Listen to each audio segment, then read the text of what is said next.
Alright, it's me, inmendham, back for part two.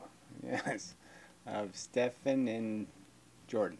Yeah, okay. So the idea is these guys think they're going through their foundational principles, and their foundational principles are apparently founded in some sort of archaic belief in, fantasy characters of the past and the wonderful stories from the fantasy book of Babel, which is just so ironic, right? Because the Christian thing, if you're supposed to believe in Jesus, Jesus wasn't exactly a capitalist icon. He kind of demonstrated himself to be exactly the opposite.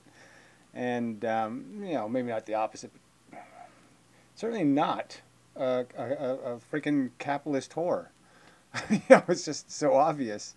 And yet they deny those simple truths and steal religious figures and paste them on their shirt and say, I'm for Jesus and Jesus is for this bullshit that I'm for. Inheritance. People should inherit leprosy.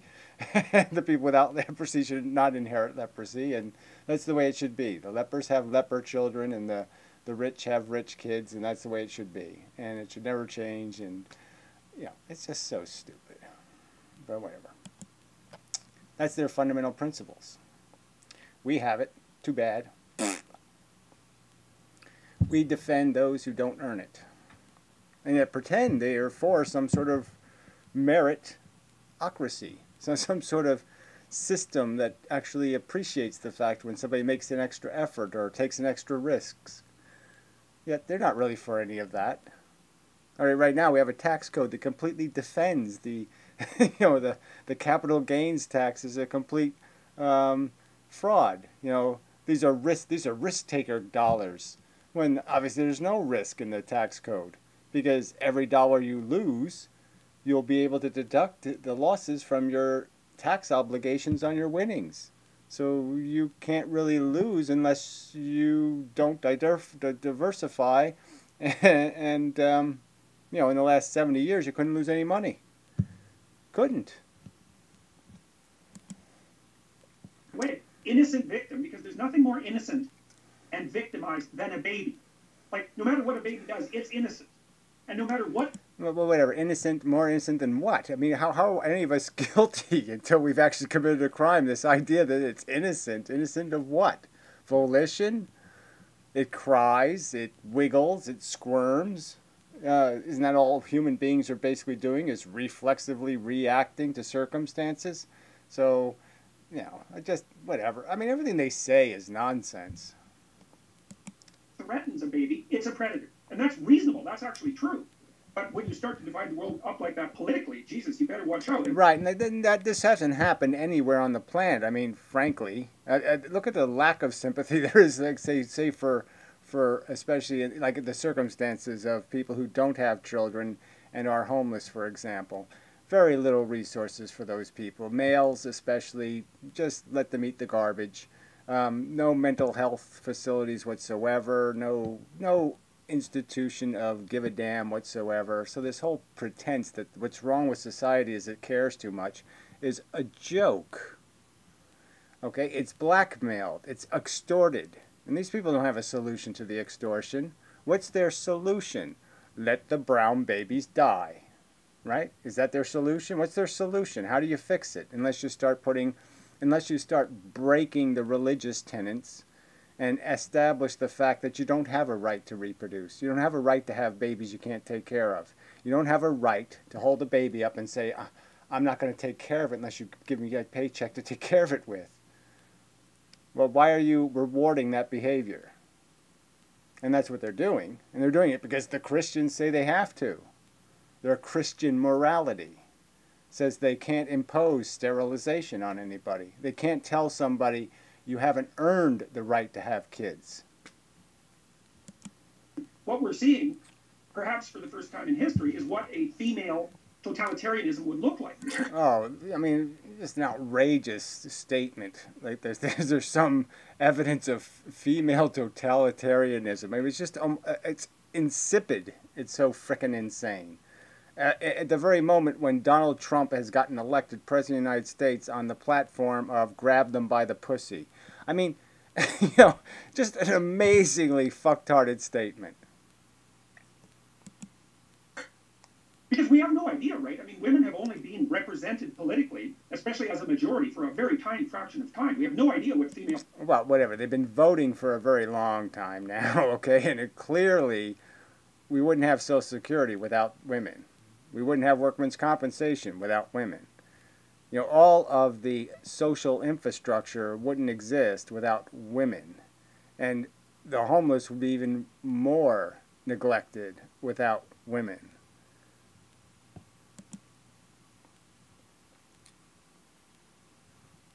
YouTube. Political pathology would look like, although I do think we're getting a glimpse of it.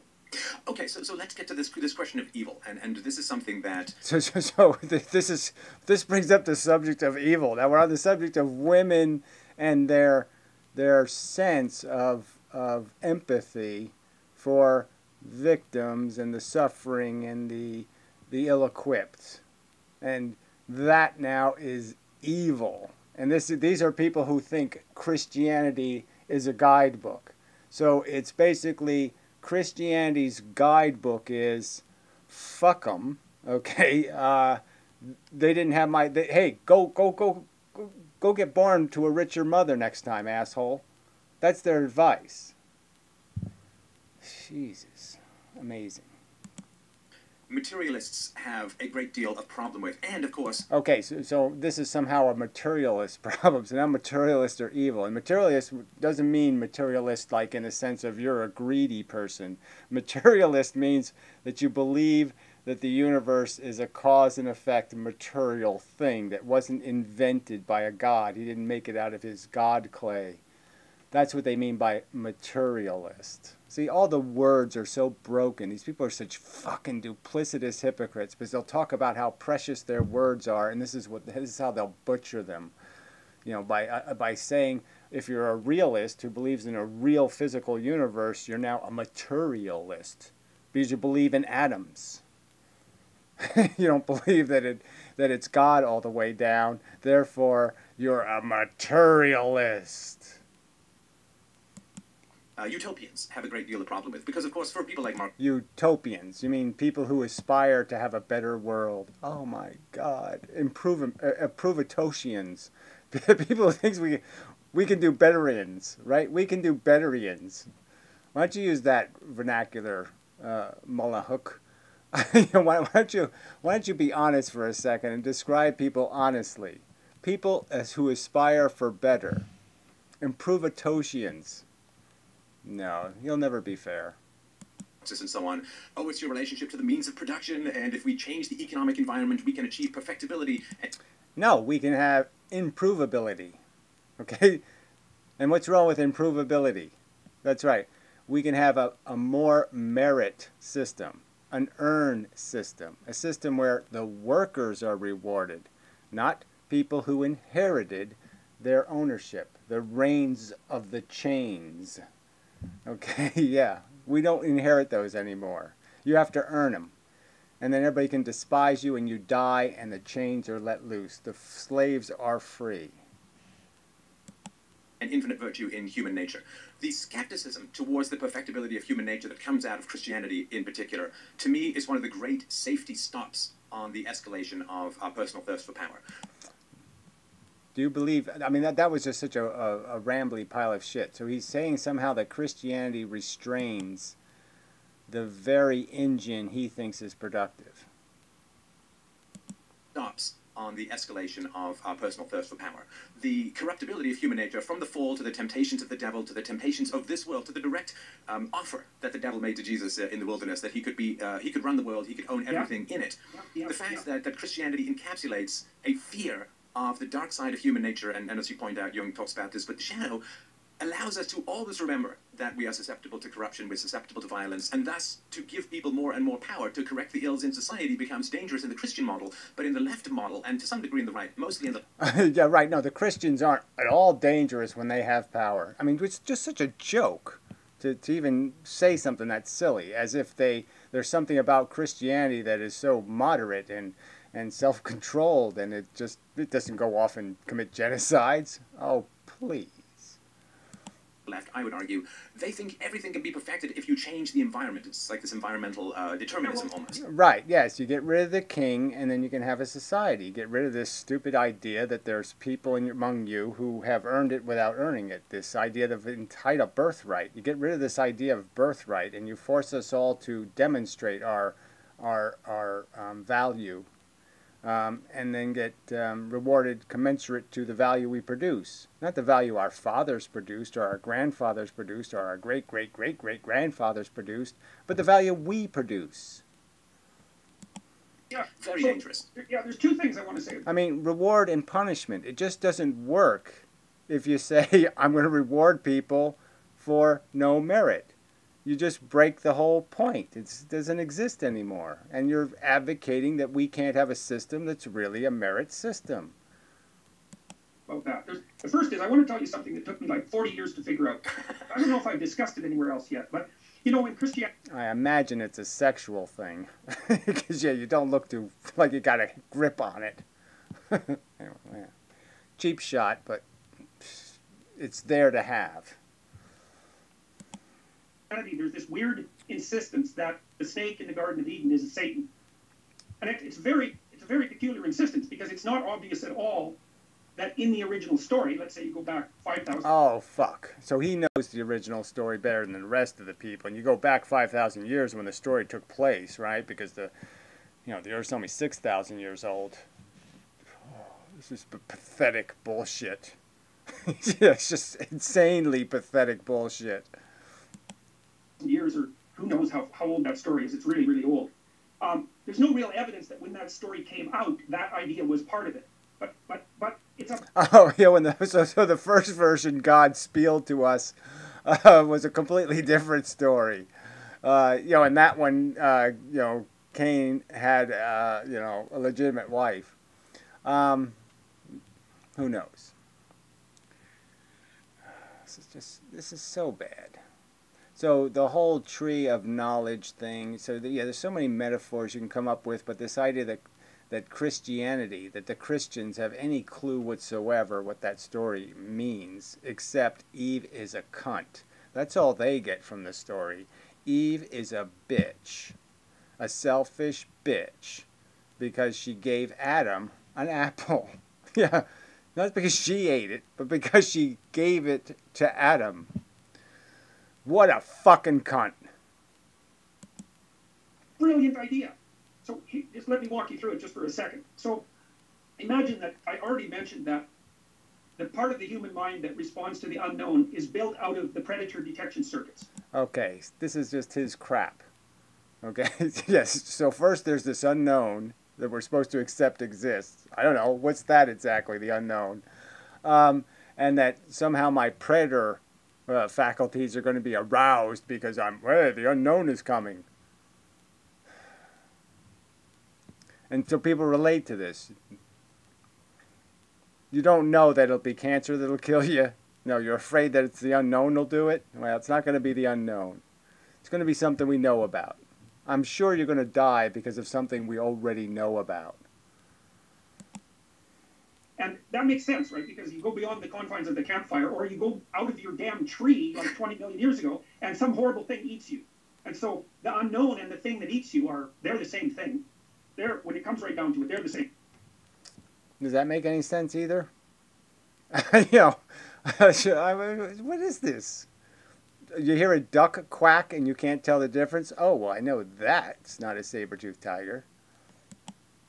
That's why kids are afraid of the dark when they're little, right? Because they populate the dark with monsters of the imagination. And you can say, well, there's no monsters in the dark, but you're an idiot if you say that, because there's plenty of monsters in the dark.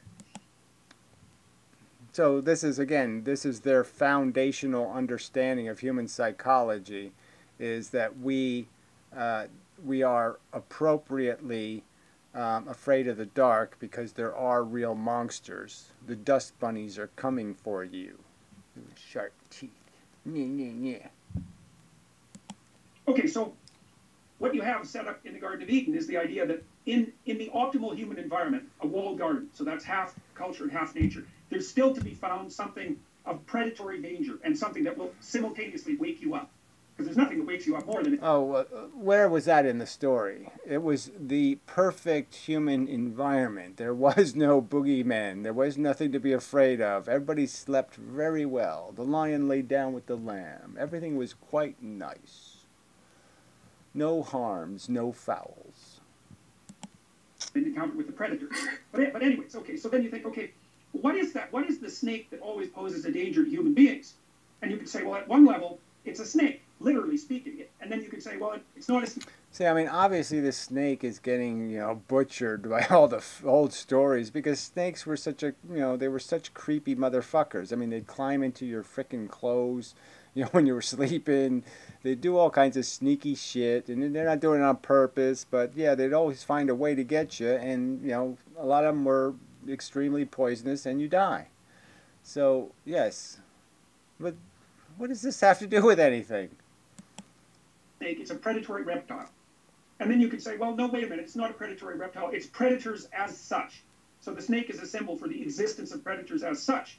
Okay, so far, you're still in the realm of concrete reality. But here's what happens as the human mind develops its capacity to have. I mean, you can be afraid of banana peels. I mean, it doesn't require, the thing that can get you doesn't have to be a predator.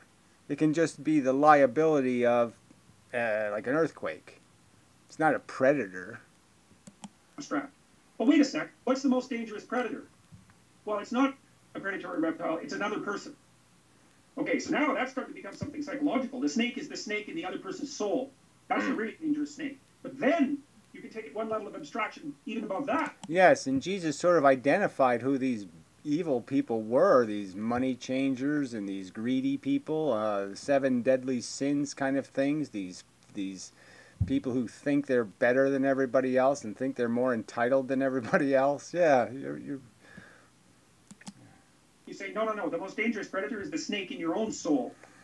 Right, and that's why that relationship between Satan and the snake emerges in the mythological imagination. It's trying to make a point. It's like, well, yeah, there's danger. There's always something lurking. And then, well, the predator lurks, but the predator lurks. But how about the psychopathic predator who's bent on your destruction? Well, that's like a meta-predator. And so the snake... He's insane. He's fucking insane, and people are listening to this tripe. What the fuck? This is so bad. I mean, I don't even know what there was like Joseph Campbell, 30 years ago, talked to Bill Moyers or something, did a whole series of Myth is Fun videos or something. It wasn't as ridiculous as this. Becomes the meta predator, and then it's even more than that. It goes one level of abstraction above that. Imagine you took 1,000 meta predators, psychopathic predators, and you extracted out what was common across all of them.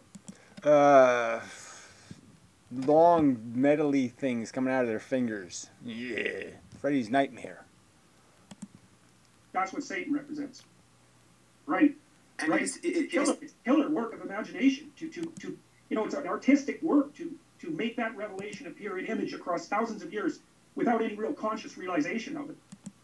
Right. So this somehow, like I said, this has some relevance to how we function in society and whether we should be scummy exploitationists and take advantage of other people, either to steal their money or to steal their labor or to, no. And there is, I think, a great danger in the materialism, and I think in terms of what you talked about with the psychopathy, and that there are a lot of people out there who... So again, uses the word materialism. So yes, if you believe in atoms, and that there's mechanical parts in the physics, and that there's a cause and effect universe, you're a sinner. You're the devil. You're doing the devil's work. Oh, fuck. will say to you, I will relieve of you the burden of conscience, I will relieve of you the burden of your own corruptibility, and I will sell you a fantasy of perfectibility if you surrender resources to me. And I think this... All right, so religion isn't doing that. They're not selling you the fantasy of a perfect heaven to go to. So look how ironic this is, how duplicitous this is. It is their philosophy doing this I promise you, it'll be okay, everything's all right. They're the ones selling you the empty bag, the life insurance policy that is bankrupt. They're the ones that have no insurance fund. There's nothing in the insurance fund. These are shysters. And they're pointing their finger to other people who are never promising any of that bullshit that they claim they're promising. They're promising we can do a lot better than this. Yes, we can. In terms of like the welfare states is where you don't have to go and personally help the poor. You don't have to get to know Yes, them. that's- We'll take the job over for you. You don't have to go and personally help sick people. We'll have a And we know from history that they don't get help. So again, this argument is so fallacious that somehow we have evidence that if we don't do it as a social obligation, that it somehow gets done. It doesn't get done. That's the whole reason why it had to be created into a social mechanism, is because the job didn't get done. Fuck. government-run healthcare system, and it's all taken care of for you. And this idea that you are no longer responsible for the salvation of the suffering in your own society, that you can abstract that to some government bureaucracy, to me is a great temptation. But I think it really creates more problems in the long run than it solves. Okay. Well, yeah, I would agree that giving away anything for free is stupid. You give it away in a copay, or you obviously encourage and discourage with, differences in treatment, but you don't give it away blanket and just say take advantage of us. That's stupid. This idea that you're somehow entitled to everything, somehow we'll spend $6 million to keep a 55-year-old alcoholic with a bad liver alive. It's kind of retarded. It's a lot of money. Okay, so there's a bunch of things about that. I mean, so one of the things, all right, so we'll go back to the idea of perfectibility. I mean, there's a great naivety in, and a great wish in utopian schemes, because what the utopians don't want to admit that suffering is intrinsic to being. They want to... Okay, so anyway, this is such a straw man, right? Because who are they arguing with? What utopian are they arguing with? Where is that in the political arena exactly? Where are the utopians? Are they left of the SJWs? The social? Where are the utopians that these people are arguing with? Oh, what a joke! They want to conjure up a fantasy where all suffering ceases, and one of the ways they're willing to do. Yeah, and again, where's the evidence of this? Where is this person they're arguing with? Where? Do that is to gerrymander the reality. And so what they say is that, well, all suffering is due to social inequality and social corruption.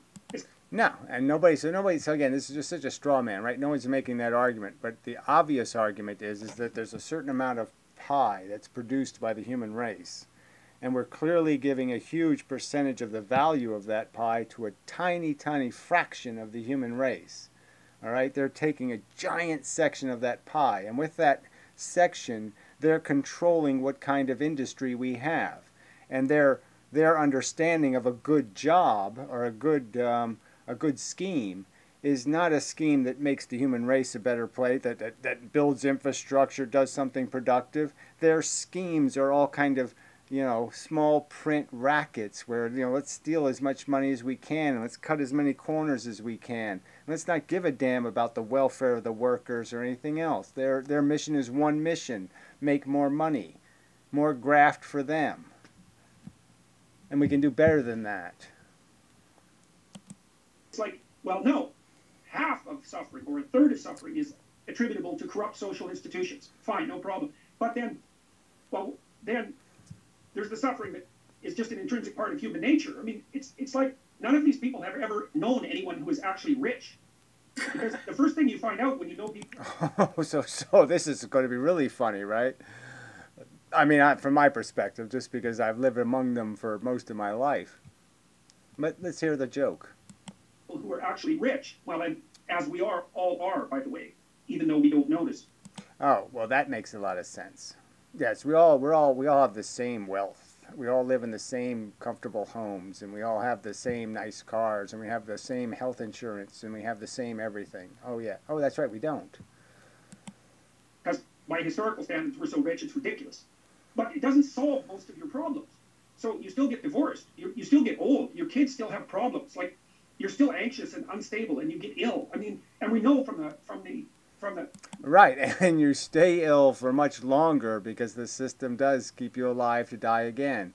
And some of these things don't make much sense. And so what's the logical conclusion? Oh, the thing that's not making much sense is our psychology, our inability to let go, our inability to recognize when the game is over and we are cooked. We can't give up, we can't let go because we're afraid, period. Just admit the truth. Well-constructed psychological economics literature that there's zero relationship between well-being and income once you have enough income to pay your damn bills. So basically, so more reason to recognize that we shouldn't be giving half or 3/4 of the resources of the industrial complex to 1% of the people. It's really frickin' stupid to waste all those resources on all their luxury and all their yachts and all their unlived in homes and their heated and unlived in homes, their expensive taste, their imported marble, their all the landscaping, you know, hundreds of millions of hours of human labor for nothing, for something that's going to be enjoyed by 3 people. It's insanely stupid. what happens is that a certain baseline level of income, say lower middle class, something like that, is sufficient to chase away all the devils that money can chase away.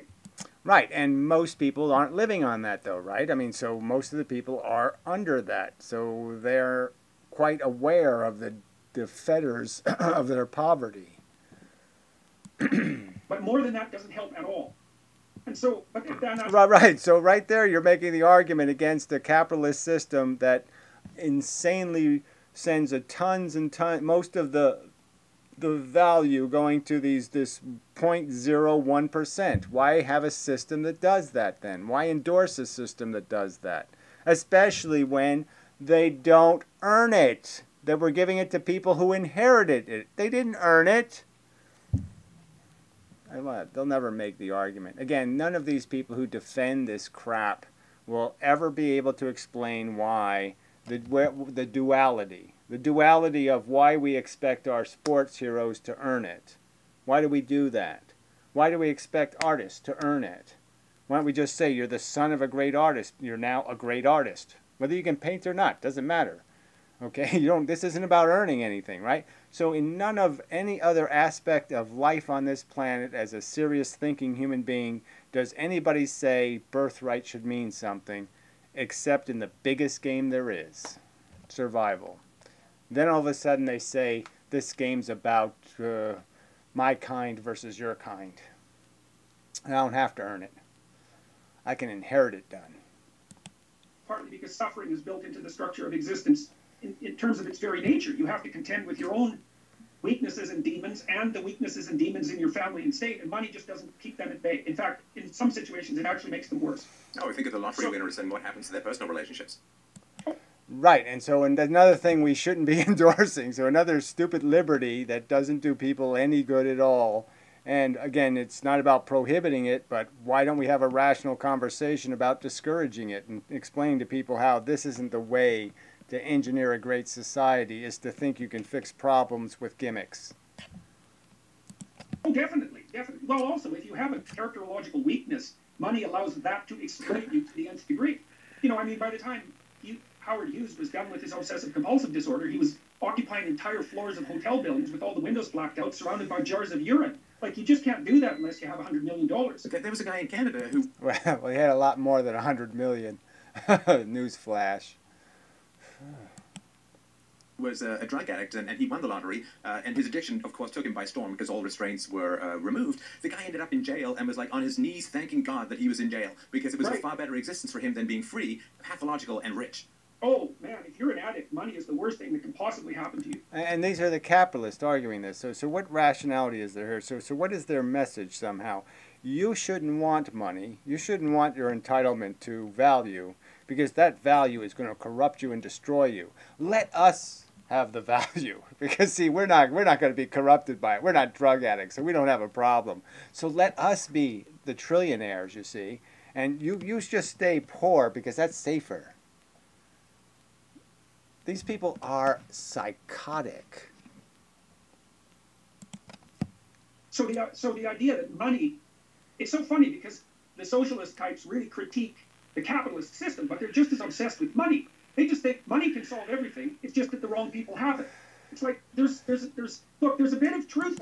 Yo, there's a bit of truth to the fact that yes, we obviously can't compete with people who own everything. We can only rent it from them because they buy it and we rent it. That's what you're doing. Your home is rented. Even when you're having a mortgage, it's really you're renting it. Okay? Because most people's mortgage now, they're never going to pay off anyway.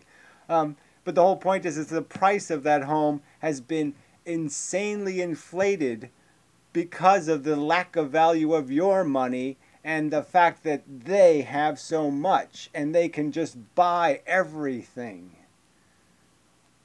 You just don't get how this works. People bid against each other for something based on how much money they can borrow from the rich.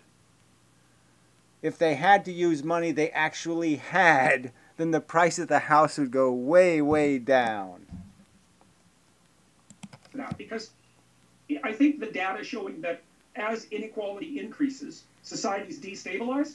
I think that's a good literature. And it looks like the reason for that is that as you make it harder for aggressive, ambitious young men to move up dominance hierarchies. Oh, a men again, right? When we know that women can be just as aggressive when they get the, entrepreneur bug up their vagina. They can be just as cynical, just as I don't give a fuck. Who can I screw for a buck? Just as greedy and salivating for the extra bucks. So another, bullshit statement. Like it requires young men are the only ones who are insatiably horny for bucks. They turn, according to their temperament, to violence. They're more likely to turn to violence. Society functions on the bribery of youthful testosterone. I mean, if you don't have anything to offer young men in order to secure their compliance to social... Yeah, this is just a rational statement, right? I mean, your civilization isn't going to go too far if most of your people have no reason to be invested in it. You have to give people reason to think they're part of the party. Okay, not that they're the doorman, all right, or the some other metaphor for something that's just going to be, the thing you put down over the puddle so the cars can drive over it, some sort of doormat. And if people think and clearly see that they're the doormat of the civilization, that they're just something to be used and abused and beat the shit out of, then yes, they're sooner or later going to figure out that maybe I should do something about this. Be an exploding doormat. Social norms, they will not obey the social norms, and society is rapidly running out of bribe mechanisms of conformity for young men, and that's a huge challenge, of course. Having it really is no challenge, right? Because frankly, we've put so many people in jail. All right, we just lock them up, and a lot of the hard physical violent crimes are way down, and the crimes that are way up are the crimes committed by your type, the type who just don't care about these little ethical rules and do all your little insider trading and all of your under-the-table bullshit wanky deals. That's the crime that's way up. Getting married and having children are the two major things that manage male ambition and testosterone, and then well, you're also supposed to get some credit for that. Like the idea for this is also a very comical idea that marriage is a patriarchal institution. I love that argument. It's so blatantly idiotic that it's almost indescribable. But you can even think of... Right, and marriage only existed for mostly one reason, is because you're going to raise children, and children should be raised not bastards. And that was sort of important. So again, yeah, it's not only important because in the old days men had all the money, so obviously a fatherless child was going to be a broke child, and he'd have no legacy and no hope. But even now, you could understand that even if it wasn't about the money, you assholes should be able to figure out it's about the model, the fact that you're going to raise a bunch of males with no role model, and you think that's okay. About it empirically, so we might as well do that instead of just insulting it, even though it's so stupid that you have to insult it. The only people who get married now are rich people. So you think, okay, so that means the rich women are voluntarily choosing to oppress themselves. No, let's understand, they're not rich women, okay? So another silly remark on his part. No, they're trophy wives, and they're upping the ante. They're saying, look, you want it, you're going to have to pay for it. All right? So, yes, his view is cynical, and mine is probably even more cynical. but it is the truth. They're negotiating a contract and they have the power. The street hooker don't got the power. The poor women and the poor men don't have negotiating power. So yeah, they don't get married because there's no point. That's the theory. So it's the rich women who've internalized the patriarchal oppression and have decided to continue being married. Or no, how about no? It's that things have destabilized so badly that only the rich can afford to be married now, and the poorer women are stuck. They're stuck terribly. They're not stuck. There's absolutely, they have no obligation to have kids, all right, without knitting themselves a nest of contract first, all right? And so that irresponsibility is clearly something that's on them. They can't just escape it and say, I didn't know I was going to get pregnant. Bullshit. And so, but if you buy the marriage as patriarchal oppression story, then men get no credit for being good. And so, like I would say, a good man is somebody who isn't a sexual predator. How about we start with that? That's something we can agree with the people on the left. But they encourage sexual predation constantly by saying that, well, you know, sex is just for pleasure and everyone can have exactly what they want when they want, and we should allow. Yeah, well, that can happen, right? Because it's all just a contract. So you got to know that if you're going to get the hooker pregnant, that's a problem. It's going to sort of ruin her industry. She can't make much money if she's pregnant. Shit. Any form of sexual expression whatsoever and not discriminate against any of them. It's like, and then at the same time they say, but if a man ever makes a move on you that's not wanted, man, you better put him in jail. It's like, okay, how the hell are you going to have both those things at the same time? Well, that didn't even make any sense. I mean, what does one thing have to do with the other? A guy taking from a woman, okay, is wrong, and he should go to jail if he took. All right? I mean, leering at her shouldn't get him in jail. No one's arguing for that, except for maybe two people in America. Maybe one Canadian is arguing for that. And, of course, you'll argue with that one person as if they represent everybody else because you're insane cheaters in arguments. You know, and I just watched your video just a while back on the relationship between sexual, let's call it self-control or denial of gratification, delay of gratification, and societal stability. It's like, clearly. Well, I mean, of course, sexuality. Oh, I mean, again, this is you're going to have to deny your sexuality enough just by the real game. The game just isn't that easy. Okay, you're not going to get. You can't have everything you want when you want it. And it's always been a problem for men to negotiate with women. So let's not get... I mean, this is just total nonsense. That somehow there's some threat that we're going to get too satisfied too quickly. Bullshit. He produces children, and human children are ridiculously dependent on caregivers, and two caregivers are required for a stable upbringing for the child. So the idea that sexuality is a personal hedonistic plaything is something that you can sell to young people who have more hormones than wisdom, but it really destabilizes. And again, who's selling the idea? Who's supporting the idea of unwed motherhood and all this kind of stuff? There's no huge constituency saying, oh, that's a great idea. Not at all. What a crock of crap that is. Something that, like, if Hugh Hefner had gone through the windshield and damaged his brain, that would be the philosophy that he would be describing. You know, it's so clueless that it's just beyond comprehension. One of the things I do tell my students in my personality... Oh, okay, it's clueless to recognize that you can have sex without making babies. Nobody can figure it out. It's way too complicated for us. That's some wacky theory the materialists have, you know, that there's cause and effect involved and you can find mechanisms, you can get sterilized, you can wear all kinds of protective devices and use all kinds of backup means, including abortions and day-after pills to take care of the problem. And you can enjoy a perfectly satisfactory sex life without having to mix it into any kind of idea that I must have a family. That's for you kind of perverts. Okay, you're the ones who want to rub babies' bottoms and shit. Class, we were talking about Freud and the repression of sexuality. You know, I tell them, look. Right, and Freud would tell you, okay, that there's nothing in the male psyche that says, oh, I got to have some babies to take care of. I just can't wait. That green slop that comes out of their ass is so much fun to play with. You can form it into little critters and playthings. It's just fun, fun, fun. No, not happening. Not a real story at all. I mean, male disinterest in parenthood, you know, this is just a joke. It's so classic throughout all of nature, male disinterest. The damn Victorians had every reason to repress sexuality. It was so dangerous. I mean, there was syphilis, which was just vicious, right? I mean, it was the 19th century version of AIDS, and it was certainly no less catastrophic than AIDS. Right, and it still didn't slow people down, right? That's how bad we are. That's how fucking retarded human beings are. Is even with this horrible disease out there, they still said, let's go for it. Let's roll the dice. Well, your hero, Nietzsche, okay? Nietzsche, I'm going to be the Mega Man. Oh, but I got syphilis. Oh, shit. I mean, it's hilarious. You know, the guy who said it's worth taking the chances. Go ahead, risk it. And what did he get? He died of syphilis. I mean, it's just got exactly what you're going to get. You're going to get nowhere. You're going to drive yourself into a brick wall being risk ignorant.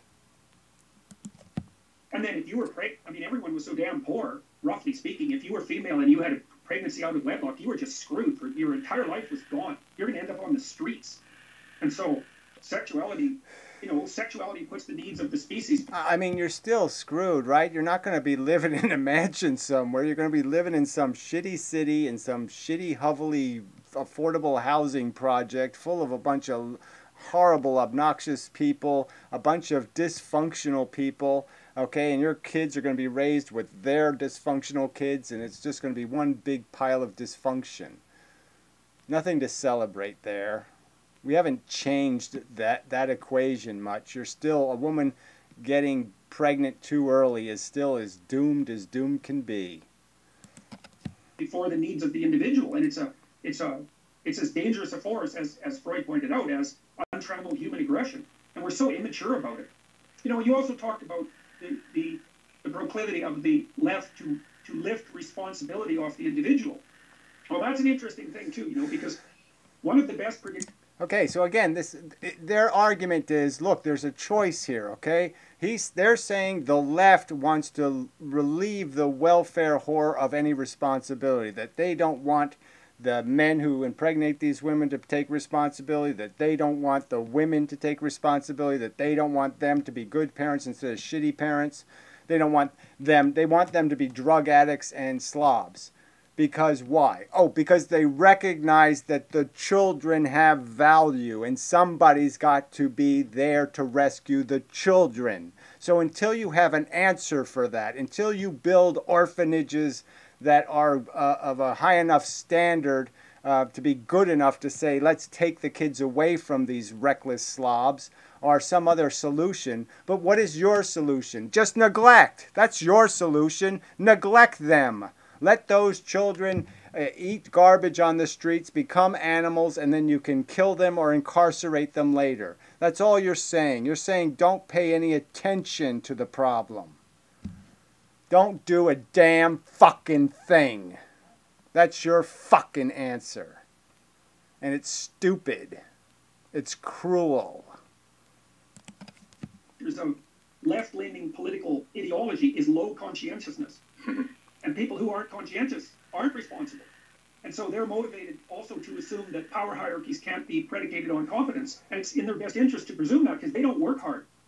The real majority, okay, if it was really put on the ballot, the real majority wants a solution to the problem.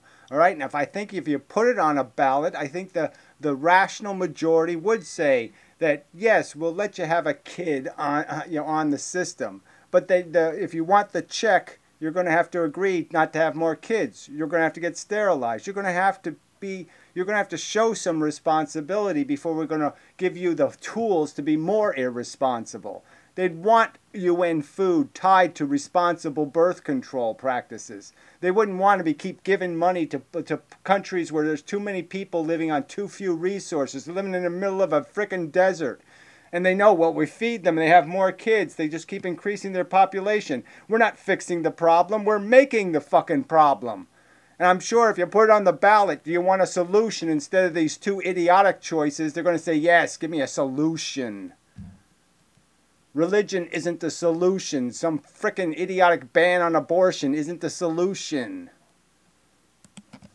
Now, they are open and creative, which is no non-trivial thing. Like, one of one of the things I've come to realize in the last 3 or 4 years as a consequence of studying this is that liberal types are the entrepreneurs and conservative types are the people who keep systems running, temperamentally speaking. And so, where did this come from? Where? Where did you find this study? What research? What Google page did you go fly to do this bullshit? Who told you that? Who? Each needs the other, but the conservatives are too, like this, to generate novel ideas, but the liberals are too, like this, to run anything that has to run algorithmically. And so, that's why there's niches for conservatives. And whatever this whole babble is. There's, and again, what is one thing we can say is that the non-existent rational engineering or social diagrams of religion have no hope of being the answer. And so the answer is going to be something that isn't in the past. It isn't in some archaic traditional behaviors. The new behavior has to be is you have to say, we're going to have a merit economy. We're going to reward good behavior and we're going to discourage bad behavior with real incentives and real disincentives. There's not going to be any free lunch. There's going to be a co-pay lunch. Ecological niches for conservatives and for liberals. So, but they have temperamental reasons. Now, one final thing on the comments you made about responsibility. So listen, I thought something up a while back, because it's become more and more evident to me as I get older that a lot of the positive meaning that you can find in your life to combat the suffering is as a consequence of adopting responsibility. Right, be glib. It's your responsibility to be glib, to ignore the truth. And that's all this guy does. He doesn't see the problem, therefore there's no problem. Right, you want to do something difficult and important that will help a lot of people. You want to take that burden on, and that makes your life meaningful. Okay, so, but then you think, well, if that's the case, why don't people do it? And then you think, okay, well, imagine you had a choice, which you do have. Here's the choice. Nothing you do is meaningful, but you can do whatever you want because of that. Or everything you do is meaningful, and you have to take responsibility for it. Well, again, this take responsibility for it. How do you take responsibility for knowing when it's the right time? You're in France before the revolution. When's the right time? When how do you take responsibility? It's a monumental decision you're going to make that's going to cause all kinds of potential harm, and it's dangerous. None of this is simple. None of this is something you take responsibility for. All you can take responsibility for is, yes, what did I advocate for? Improving a system or blowing a system up? Did I try to fix things, or did I do something that was just throw more wrenches into the gear work? You're wrench throwers. You're not going to fix anything with your fake ideologies of your fake religion and your fake notions that you can have an anarchy and everything will be just fine. No, that didn't lead to kings and monarchs. Oh no, that wasn't the exact way you create monarchs. Fuck. Well, people go, I'd like my life to be meaningful. It's like, yeah, okay, so the amount of meaning that your life is going to have is going to be directly proportionate to the amount of responsibility you're willing to shoulder. There's the deal. Well, then you have that's the dark side of the attraction to the leftist utopia. It's like, well... Again, the leftist utopia. And the leftist utopia is what? You get a fair game. We play a soccer game and we don't have a bunch of inheritance players on the field who say they have a right to be here. Well, it isn't just that we're bringing about the utopia. Maybe you believe that, maybe you don't. It's that we can abandon all responsibility while simultaneously bringing about the utopia. It's like, okay, well, that's a bit too much to believe there, bucko. Well, this is, I think, it's to the core of something very, very important for me. Douchebag. Anyway. At least. I had a professor on recently talking about the proclivity of people on the left towards criminality. You've talked about the lack of conscientiousness. The proclivity of the left toward criminality. And again, what's his evidence that it's leftism that leads to criminality? That it's a bunch of Democratic voters that were actually voters? There's voters in jail? They were all Democratic voters in jail? I don't think so. when I was growing up, and maybe it was an unusual upbringing, but it was a fairly common idea that projection, right? The idea that whatever you accuse others of may have something to do with your own secret motives, but it requires a self-criticism, self-knowledge, a sort of sense of one's own corruptibility to understand that. And when I talk to people on the left, and they say, well, you see, without the welfare state, nobody would help the poor. And of course, right, people help the poor all the time, but I guess... We already did it historically. It's already a historical record. I mean, what do you want to repeat the same stupid experiment and see how you'll fail again? I mean, it's just so stupid. That's what the world was. We allowed children to die on the street. They starved to death. It happens. It's happening in the third world right now. It's happening right in front of our faces. To sit there and deny that people are perfectly capable of saying, I can't, it's not my problem. Amazing. He thinks the 0.01% will come to the rescue and they'll provide housing and decent facilities for the children. They don't even want to pay for the education. And these are people who have kids, right? They have children and they don't even want to pay for the system. Let alone are they defending the right of people who never had a child not to be taxed out of their home to pay for other people's children. Does Molyneux suggest that, yes, we shouldn't be taxing single people to finance the pets of other people? The fact that you decide to have a pet, I should have to finance your pet? If you have a tendency towards a lack of empathy, a lack of conscientiousness, and maybe even towards criminality, what you're saying is, if I'm not forced to help the poor, I won't lift a finger to help them, rather than society as a whole. I'm going to make a distinction, Eric, a psychometric distinction, because the best predictor of... Yes, and that's the perfectly rational understanding. We admit you're selfish, admit that you won't do what's right unless you're required to do it. I mean, I would be a homicidal murderer. There's no doubt about it. I would just kill the evil. Okay, I mean, they're there to run over. I'd run them over. If there's no law against it and I see somebody who I know is a crook and I say, gee, he's just stealing money from old people, you know. So, yes, we know that laws are necessary to get us to do what is required for civilization to be functional. And we know we're not going to do it unless there's a law. And that's the same reason why we have a constitution, is because we know we need to have these mandates, because we know as soon as we're in the majority, we're going to start trying to cheat. And that's why you have to have those protections against the majority. So we already have, in some sense, conceded that our personal nature isn't good enough. We do need the zoo exhibit built for us. We need a system that does have an umpire, does have rules, because if there aren't rules, we'll start shoving cork in our bat. Okay, we'll start taking the steroids, we'll start doing all the little cheats to get ourselves ahead. And we see it in ourselves, we know that's our weakness, we know we have these vices, and we need something to put a limit on how much damage they can do. Shit. Criminality, male criminality, is actually low agreeableness. And so, and most of the social justice warrior types are validly high in agreeableness.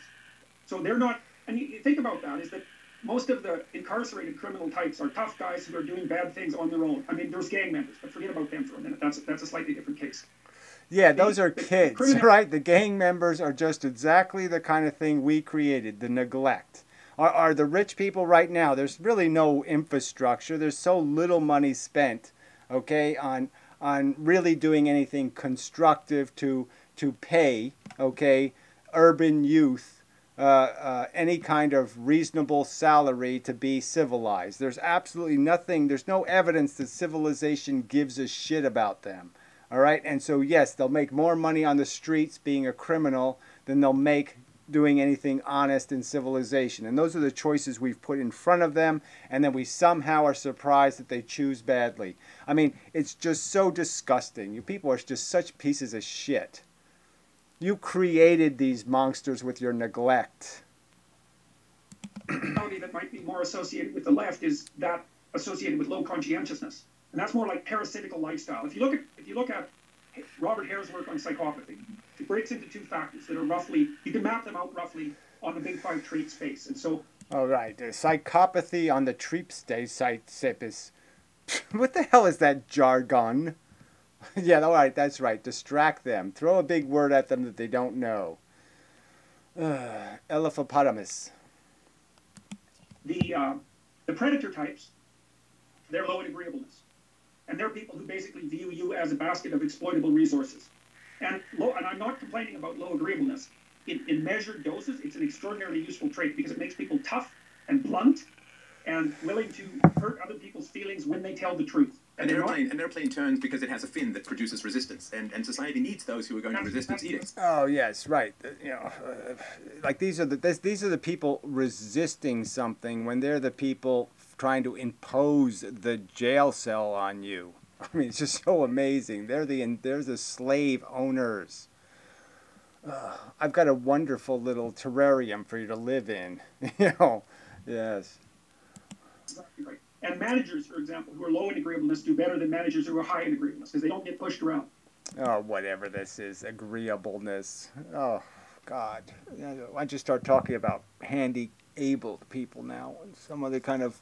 I mean, it's so funny. They're against all this bullshit language, and yet it just flows out of them. The same bullshit language. Agreeableness. Oh. Okay, so but... if agreeableness gets low enough, you get the predator types. And those are tough guys. They don't have any real empathy or compassion. And they'll take what they want. Yes, well, they do, actually. You know, they care about their mommies often and some other kind of... there's some person in their life that means something to them. But yes, generally speaking, they're pissed off. They're angry. They're fucking angry. And their anger, in my opinion, is perfectly rational. Especially if they don't see another alternative. And then on the low conscientious front, so in the psychopathy domain, there's the predatory type and there's the parasite type. And the parasite types are the ones that are low in conscientiousness. Right, the inheritance wealthy, right? They inherit the money and then they talk to the darkies and say, pull your boots up there, buddy. See how high my boots are? Well, yeah, my mommy pulled them up there, that's right, and daddy. I never pulled a boot and strap in my life, you know, I have people for that. Oh, amazing. Amazing. Born in privilege, and they ridicule the people born in shit for somehow still smelling like shit. And they won't work. They don't do anything. They're low in industriousness. And so other people end up supporting them. And the true psychopath is a predatory parasite, right? A very rough type of person. They're out for themselves, and they will not do anything that's productive. Well, they have no concept of productive, so why are we talking about the true a psychopath? This isn't what the story's about. The story is about the people that were perfectly good kids, and you raised them in shit, and they became gang members because the gang was the only thing that the only system or tribe that gave a shit about them, that gave them a fair deal, okay, didn't screw them, and you know, and again, you're ridiculing their rational decision. The social justice types, to the degree that they tend towards criminality, it's because of the low conscientiousness and not because of... Again, this idea that he has some evidence that the social justice types levitate towards criminality. Where's the evidence of that? That there's a bunch of, you know, whatever, trannies and I don't know, lesbians and whatever the social justice people are, that are somehow high crime perpetrators. Where's your evidence of that, retard? They're not disagreeable. In fact, quite the contrary. Too agreeable.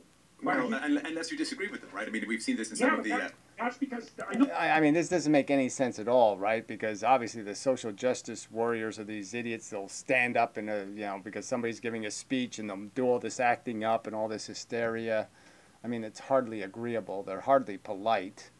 You know, starting to... You know, well, anyway, this is just... None of this has anything to do with anything real. This is just all such a bizarre way they have put together reality into these strange little bubbles they've made, and none of it has any resemblance to what's really happening here on planet Earth. No, I know. I understand. That's exactly it. If you disagree with a mother about her children, it's her empathy that makes her your enemy. Again, it's not her empathy, it's her ego. It's her fucking possession. Again, it's her insane notion that somehow my kids are better than everybody else's kids. Shit. Right. So it's a hard thing to get your head around because, you know, almost everybody, and obviously even as we have this discussion, the idea is that, well, if you were empathic, you wouldn't hurt someone. It's like, no. Wrong. If you're empathic, you protect the people that. Oh, like that makes any sense. So if I actually feel their pain, okay, that somehow then, like if I own slaves and every time the master, you know, my workmen whipped my slaves, I felt it. I think I'd say, hey, can we come up with a different system where like we reward the slaves with like extra food, some treats, maybe some grapes or some fruit for dinner, you know, and have them do the right thing for some fruit or something so I don't have a bunch of ouchies on my back. So could we maybe, let's change the plan, okay? Instead of the negative incentives, let's pile on some positive incentives, okay? Because I don't mind the sensation of nice, comfortable, full belly, but I really hate that whip on the back shit. That's no fun. So yeah, if we didn't really feel their pain, that somehow we wouldn't completely change what we're doing. Yeah, we would completely change what we're doing. If we felt the world's pain, if we felt the Chinaman's pain as he gets his arm hacked off and, you know, they put a Band-Aid on it and say, well, you're disabled now. Go eat garbage on the street because you're no good to us. You're completely disposable, you know. No workman's comp, no insurance, no. We don't do any of that shit here. Okay? You know, the West told us so. It's okay to treat you like shit. Yeah, if every time what you bought, you felt the pain. Every time you drove over the bridge, you felt the pain of the guy who fell off of it, died to make it. Yeah, maybe you'd have a little more appreciation. You're empathic towards, if that means that you have to step on someone's head. I mean, here's an example. Let me give you an example. Oh, great. Give me an example of how being empathic and having the capacity to actually feel their pain would mean you would ignore it even more. Yeah, sure, that makes sense. Oh, wow. This is a symbolic example from Christianity. Oh, wonder another Christian story. Let's just remember the most famous, okay? The biggest story in the Christian Bible is really the biggest story is the confrontation between Judas and Jesus. Judas, who gave up everything to follow the Christ, the Savior, okay? He sees the Savior getting his feet manicured by a bottle of oil that cost like $40 in Jesus money. I mean, in Jesus time money, a lot of money. Expensive oil that was given to them by rich people to give to the poor. And they're spilling this oil, and Maid Marian the hooker is washing his feet with her hair or something in the oil. And Judas walks in and he says, what the fuck, man? I mean, we got all this money, we go all this trouble to get this money to give to the poor, and you're spilling it on your fucking feet? And then Jesus says, tut tut now, you silly person. What are you finding fault for? I'm but here a short while. You know, exactly the amount of time you guys are here. You know. And, what else did he say? I'm but here for a short while. Well, anyway, I told it before. I told the story. All right, I shouldn't have told the story because I didn't tell it very well. I'm here but a short while. Something. And then basically, the poor will be with you always. So he was basically saying, look, we've been this whole doing something for the poor and getting money for the poor. It's kind of a waste of time anyway, because they're going to be here forever and ever. So it's really not that important. So I know that's like the whole mission. I know that's exactly what all you guys are doing all the time. Is I told you to go out and get money, but it's really kind of irrelevant because the poor, blah blah blah blah blah. And this is a fucking hero. This is the hero's frickin' defining moment. This is how he defends himself as the frickin' Jedi to come save the day, right? And he's basically said, fuck it, I'm not here to save anything. I'm here to get some oil on my feet, you know, and I'm important. You shitheads aren't. Your life with your wife and your kids and all that shit, that wasn't important. You didn't give up anything important.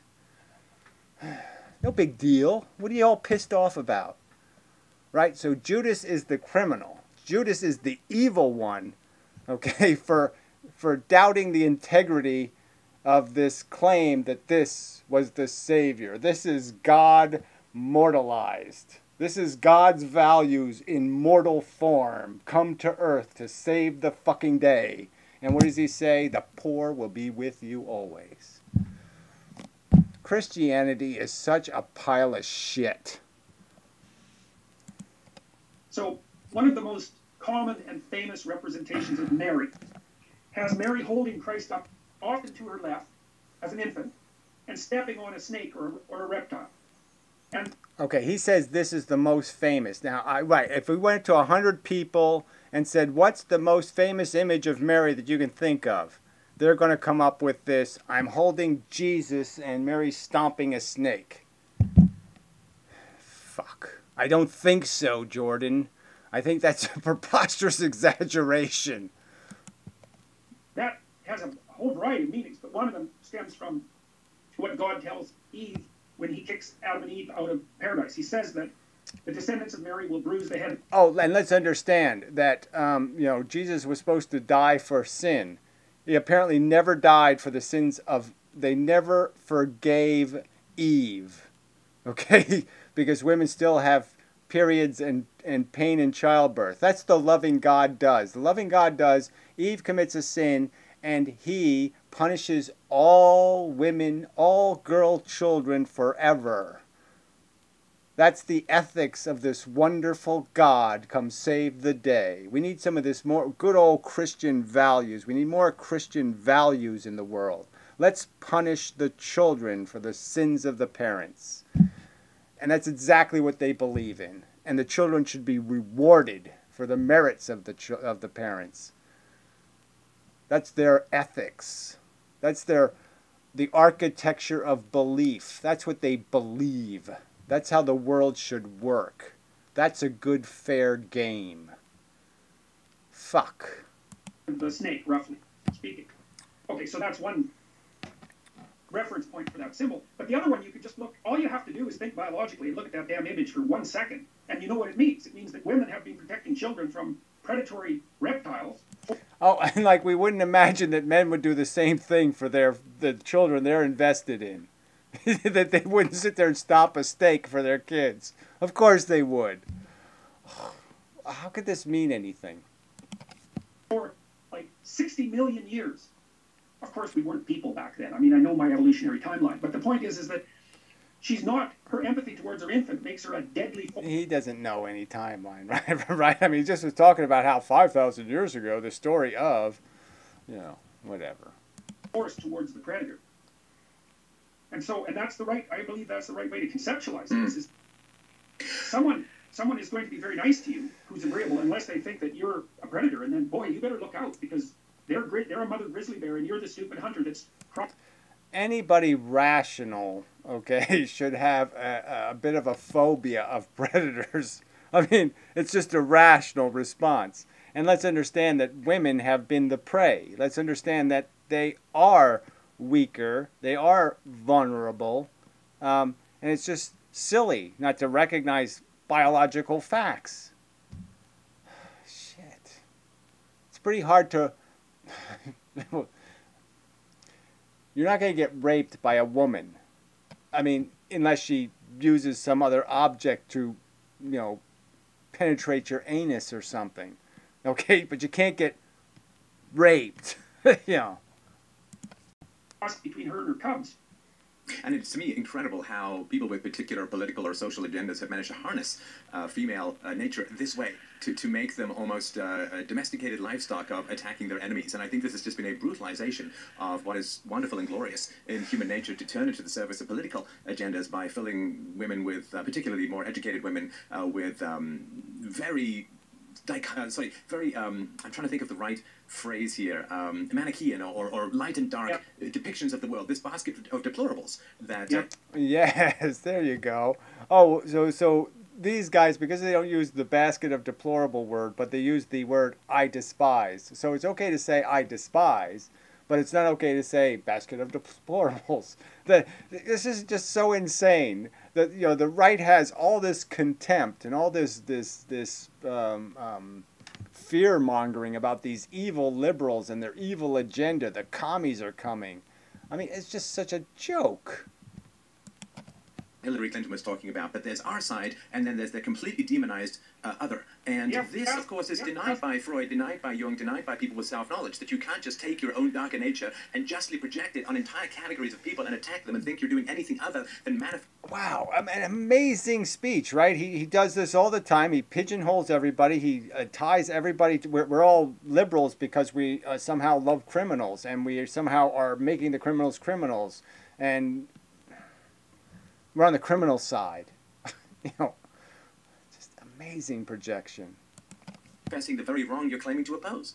Yes, yes. Well, that's also why when I talk about this, so, you know, as I worked through my first book, it became obvious to me that human beings were impaled on the horns of many dilemmas, but this is the most fundamental as far as I can tell, and that is that in order to get along with other people and to have an aim in life, so for life to be meaningful, you have to inhabit a value hierarchy, and it's one you have to share with other people. And the reason that works is not... Yes, that's right. You know, you're not going to have any cohesion in the tribe if parts of the tribe think the other part of the tribe is out to get them, is out to destroy them, is out to harm them. And there's lots of that problem growing in our societies. The distance, the cavern, the dangerous cavern that we're building between us is getting deeper and deeper and deeper, and that has doom all over it. And I don't mean doom in a great way where, yeah, somehow the whole planet's going to split in half as the cavern gets deep enough. I mean doom in the sense that you're just going to go marching backward, and there's just going to be a bunch of deprecation and destruction of anything called civilization, and it's your fault. Because your internal representation of your belief system regulates your death anxiety or something like that. It's because if you and I are playing the same game, then we can cooperate and we can compete, but remain predictable to one another.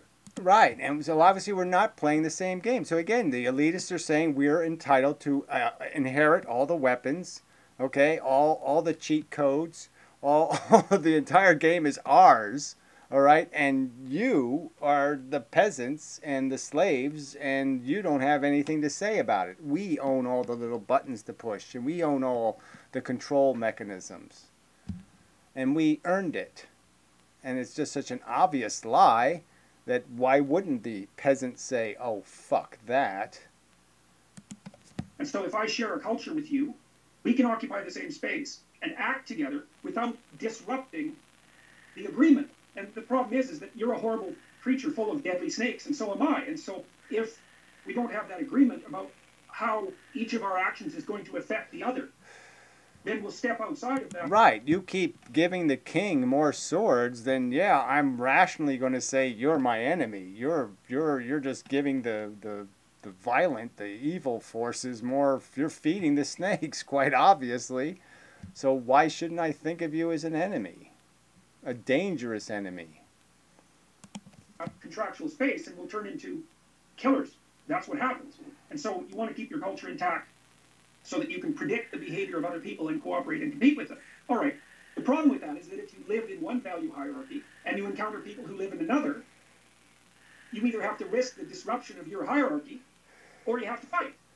Okay, well, that's a problem because now we're... No, you compromise or you fight. Okay, and the compromise is you recognize that, you know, simple logical equations. I mean, somebody presents you the argument, look, you know, I'm for it. Okay, you're saying I'm a liberal and I'm not for earning it. Of course I am. I think doctors should get more money than people who never went to college. Yeah, I think they should be rewarded for the extra effort. Okay, they spent 10 hours studying a night and did all this kind of stuff. Yes, they earned it. Okay? I'm for people who earn it getting more. I'm not for people not earning it getting everything. You can't understand that? You can't give an inch on this subject? You're just going to keep telling me I must believe in birthright? Well, I can't. So you're not giving anything here. Nothing, absolutely nothing. And Stefan Molyneux's going a step further and saying let's get rid of all of the social institutions that create any kind of balance against money being power. And everybody just inheriting it. And it just becoming a bigger and bigger pile of control in the hands of smaller and smaller percentage of human beings. He's for that. How can I possibly compromise with that? Powerful. If we fight too much, everything goes up in flames. But the alternative is to let your value structure go, which I think to some degree is what we're doing in the West. And then there's no up and there's no down and there's no way of regulating each other's behavior. So I came across that paradox and I thought, oh, God. So there's no evidence of any value structure degrading in the West. I mean, absolutely none. There's almost the opposite that is true, that people are being so obsessive about the value of their kids and the value of this and the value of that, that they're being even more insane in the sense that they're saying spend more on them, do more, do more, do more. This looks insolvable. On the one hand, to get along without each other at all, we have to organize into groups, and that also gives our life some meaning. But that causes us to fight. And on the other hand, we can drop all that, and then we're into this nihilism that's untenable psychologically. And gets taken over historically. So again, this silly duality that it's either, like I said, that somehow if I don't compromise with you, and the compromise is I endorse birthright as a legitimate, functional, good social meme or mechanism, therefore I'm a nihilist. I mean, these are insane pigeonholes. Groups with stronger group preferences. That's right. Those things loop. And so that's when I started to study, more specifically study hero mythology and understand that what the West had done was replace group identity or subordinate group identity to the nobility of the individual, roughly speaking. And that, so it's such a brilliant idea to take. Again, the nobility of the individual who inherits the money. How does this make any sense? I could agree that we should be impressed by people who earn gold medals. I mean, I wouldn't bother with an Olympics. I'd give people gold medals for curing cancer or something. I would give people gold medals for meritorious behavior, not throwing sticks the furthest or something. So, yeah, I think it's stupid to create heroes, football heroes, baseball. It's fucking bullshit. We should be encouraging people with money rewards to be good engineers and good scientists and good mechanics and good social functional beings. We should reward them for saving their fellow coal miners or something in an accident or something like that. That's the kind of shit we should be rewarding. Real heroes, not these fake, I inherited it. Donald Trump's a fucking hero. He inherits his status, inherits the position, inherits the ability. All of it's inherited. None of it's built by him. His contribution was to lose most of the money. For fuck's sake. And you think he's somebody I should admire. Why? The group and say, yeah, the group is really important, but it's subordinate to the soul of the individual. Jesus. It took us thousands of years to think that up, you know? It's so brilliant. That's the Egyptian eye, the all-seeing eye. That's Horus. I mean, we've been working on this idea for thousands and thousands of years, and we need to... yeah, the Egyptians had it all figured out, huh? Yeah, let's build a bunch of pyramids to our heroes. Okay, let's waste 300 years of human labor on a big pile of shit. Amazing. Understand it consciously now. That's the thing. And Carl Jung was he was what would you call a shining beacon in this process, because he was the first person, I think, that really drew some of this implicit, imagistic, dramatic stuff out of the depths and said, look, this actually has a meaning. You know, that life itself, human life, depends on the nobility of the individual. And okay, so again, the nobility of the individual. And who would be against the nobility of the individual? Who is against it? Who? What liberal doesn't think we should reward and applaud the human who does the right thing, sacrifices, and makes the world a better place? Who? Nobody's against that. So again, it's that you people are incapable of making any compromise with this notion that you inherit nobility. That's all they're doing. They're just saying that we believe nobility is inherited. Okay, my kids will be noble because I'm noble, and therefore they'll be noble, and they deserve to have the control of the nobility, and blah, blah, blah, blah, blah. It's just such a pile of shit. They keep talking like they want to have a fair fight, and they want to earn something, and they want this thing called, we want the shackles off. They don't want the shackles off. They want the shackles on. They want one tiny percentage of the human race to control the rest of us by inheritance alone. I mean, let's get real. Rothschild money, 300-year-old Goldscheister money is still flowing through our economy. That's the central religious statement of Western culture, I would say. And I think the one thing that I got out of Jung, who had enormous influence on me when I was going through a particularly difficult time in life and I was in therapy and reading a lot of Jung, is that, to me, if you get enough depth, the question of meaning becomes irrelevant. And the one thing that Jung gave to me was a sense of multiplicity, a sense of multidimensionality, a sense of, the man and the woman, the evil and the good and the evil. Multi-dimensionality again. Yes, well, you do seem kind of, like you go both ways and all that kind of stuff. So, yeah. Look like you'd fuck a dog. All right, we're probably getting sick of this, so maybe it's time to give up. A little bit more. If you're an ecosystem of intense, sometimes conflicting, deep and powerful psychological manifestations, in a sense, you have enough of a world within that the question of meaning becomes less relevant because the richness of your own experience gives satisfaction enough that you don't... Oh, so they're so full of their own daydreams about how wonderful they are. So they're just basically saying, I have a Jedi narrative in my head where I'm just so special and so cool, and I saved many millions of people, and I've done wonderful, wonderful things for the human race. I'm so spectacularly great. And yeah, that's enough. That's all you need. Your own bullshit lie. I really earned it. I mean, Donald Trump's living that lie. I mean, he's living the lie, clearly. He thinks he earned it. Okay, he earned his privilege. He earned the power he had that nobody else had. He competed in the Olympics fairly and won the gold medal. He really thinks that took place. Oh, these people are just so sick. All right, now that's enough. I'm just tired and sick of it. So far from reasonable. So, look, the theme is, look, we know we don't need the old Christian crap. It failed. It doesn't work. It's garbage. The thing is here to be engineered. We're trying to engineer society, and we're trying to have a conversation about how do you build a good container, a good terrarium for human beings. That's what we're talking about. How do you make a good terrarium that is sustainable, where the human beings can live, and they don't eat each other, and they don't kill each other, and they live less harsh and brutal lives, and they still can be productive and build more information and gain more knowledge and do all of this progress thing, but they just do it in a way where they don't have slaves, and they don't beat the shit out of people, and they don't cheat. A nice little fair game for the humans to play.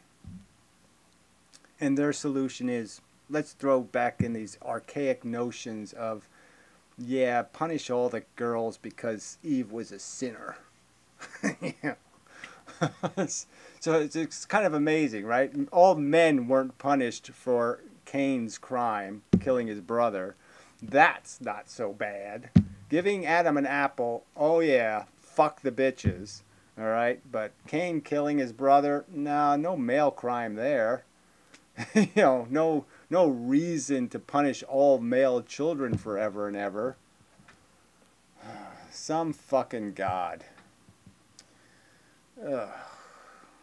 And they want to build that totem pole. I mean, right next to Trump Tower, they want to put a big totem pole, okay, to eye for an eye and fuck the bitches and Cain didn't mean it,